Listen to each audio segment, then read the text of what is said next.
Michael Danby, as well as being one of the most prominent voices against anti-Semitism in public life in Australia, you were also a signatory to that open letter I mentioned before. How disappointed are you with how your party, the Labor Party, has handled this issue? And what do you make of this shift in tone that he's no longer adamantly opposed to it, leaving the door open? Well, it ain't over till it's over, so he hasn't shifted to agreeing to a Royal Commission yet, but the trend is in the right place. We saw some comments by Chalmers and Mark Butler that would be ominous if I were in Albo's position. So the public mood, that speech by Dawn Fraser cut to the heart. I'm very pleased to tell you, James, that it's now up to 25 and more former members are putting their names to that petition calling for the government to do the Royal Commission. But it hasn't been decided yet, and I understand there are some very bitter enders in the cabinet who are in the socialist left who want to avoid this Royal Commission at all costs because of things that might come out. Some of the things that you rightly raised with the police abolishing committees that shouldn't have been abolished weeks before this tragic event. Yeah, and Michael, I just want to stay with you just for a moment and return to that story about these revelations about a potential that there was a counter-terrorism surveillance operation that fell victim to funding cuts. You know, along with that, we also saw, long before the Bondi terror attack, attempts to refocus what people were focused on in terms of the danger in society from radicalism. It feels like the Labor Party has been running a big distraction operation all along, even before the Bondi terror attack, about where the real threats lie in this country. I've been pointing out on Sky for the last 3 years since Albo was re-elected. This is a very different government than a normal Labor government, James. It's a socialist left-dominated Labor government. It's not a government of Bob Hawke or Kim Beazley. And the Director General of ASIO said mid-year last year that the primary source of fear in the security services was Islamist terrorism. What did the government do about it since August?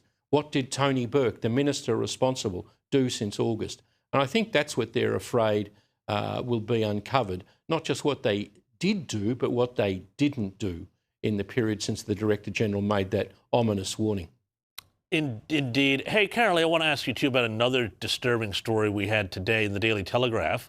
Australia's largest arts festival, the taxpayer-funded Biennale of Sydney, is under mounting pressure to dump one of its ambassadors, Benji Ra, after she posted this to Instagram last August, a picture of a death to the IDF poster with the caption, "Saturday night in, see you on the bridge," and liked a series of other inflammatory posts.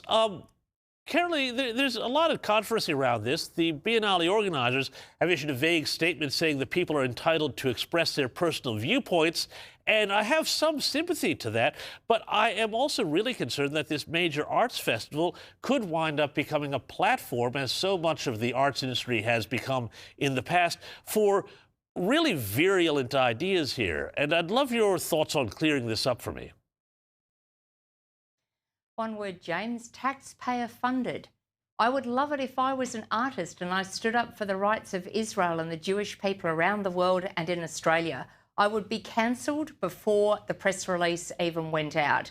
Deborah Conway, why don't we ask her how she felt being cancelled? This is a taxpayer funded organisation and, taxpayer funded event. And that is disgraceful. I mean, it was pointed out at the time, and apparently Benji Ra was cautioned. Well, evidently the cautioning that organisation doesn't ring true with anybody else. It's shocking. They're quite willing to cancel when it's the other way.